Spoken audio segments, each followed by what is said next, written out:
Hello guys, welcome to my channel. So तुमचाही दिवस असा बिझी पण मजेदार असतो का? माझा आजचा दिवस खूप बिझी पण छान गेला. चला तर मग बघा. सकाळी उठल्यावर थोडंसं फ्रेश झाले आणि एक्सरसाइज केली. दिवसाची सुरुवात अशी छान केली की दिवसभर मस्त फुल एनर्जी राहते. मग एक्सरसाइज करून झालं, मस्त गरम गरम चहा घेतला आणि नंतर थोडीशी प्लांटची क्लिनिंग केली. कारण मागच्या ब्लॉगमध्ये तुमच्यासोबत शेअर केलं होतं मी की काही कुंड्यामध्ये सीड्स टाकल्यात म्हणून, आणि त्या सीड्सचे प्लांट वेगळेच काहीतरी निघाले होते. तर ते पूर्ण काढून घेतले प्लांट आणि कुंड्या साफ करून घेतल्या. नंतर मी तुला इथे शेंगदाणे काढायला दिले होते मी, तर त्यांनी शेंगदाणे काढून दिले. आणि नंतर ब्रेकफास्टचा टाईम झाला, तर ब्रेकफास्टमध्ये डोसा, चटणी आणि सांबार बनवत आहे. डोसा बनवायला घेतलं की नीतूला सगळं काही प्रॉपर लागते म्हणून चटणी आणि सांबार दोन्हीही बनवायला घेतलं. आणि सांबारसाठी चिंच अगोदरच भिजू घातली होती. तर आता सांबारला छानशी फोडणी दिली आणि त्यानंतर चटणी बनवायला घेतली. विदाऊट दह्याची चटणी बनवत आहे, तर फक्त शेंगदाणा, मिरची आणि लसूण एवढंच यूज करत आहे चटणीसाठी. तर चटणीला छान तडका दिला आणि त्यानंतर हे बघा किती टेस्टी दिसत आहे चटणी आणि सांबार दोन्ही पण. तर क्रिस्पी डोसा बनवला आणि मग छान ब्रेकफास्ट करून घेतला. खूप टेस्टी झाला होता माझा आजचा ब्रेकफास्ट. मग मी चेहऱ्यावर आईस मसाज केली आणि उन्हाळ्यामध्ये आईस मसाजने खूप फ्रेश वाटतो चेहरा. आणि खूप सारा गोंधळ पडला होता किचनमध्ये, ते अगोदर साफ करून घेतला. खूप सारे भांडे पडले होते, ते सगळे घासून घेतले. गॅस ओटा पण नीट क्लीन करून घेतला आणि आंघोळ वगैरे करून फ्रेश झाले. मग दुपारी खूप ऊन झालं होतं म्हणून लिंबू पाणी करून मस्त थंडगार पिलं. थोडं रिफ्रेश वाटत होतं.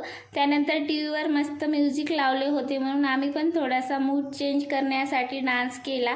काही नाही, थोडासा टाईमपास केला, पण खूप छान वाटला असा टाईमपास करून.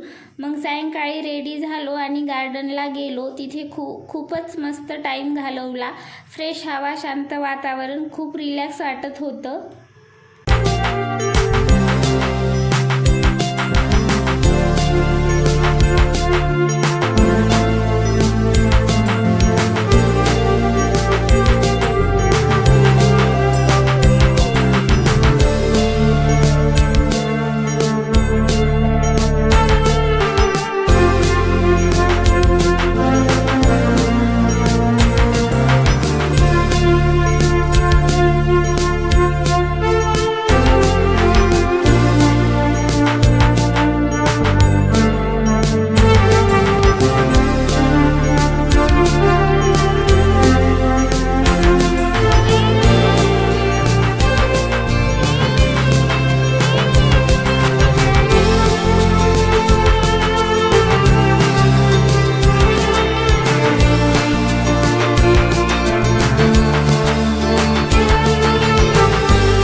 नंतर घरी आलो. येताना चिकन घेऊन आलो रात्रीच्या डिनरसाठी, कारण बिर्याणी बनवायची होती म्हणून. लगेच तयारीला लागले घरी येऊन.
एन्जॉय केली. खूप टेस्टी झाली होती बिर्याणी. चला तर असा होता माझा आजचा ब्लॉग. तुम्हाला कसा वाटला कमेंट करून नक्की सांगा. लाईक करा, सबस्क्राईब करायला विसरू नका. बाय, भेटूया लवकरच पुढच्या ब्लॉगमध्ये.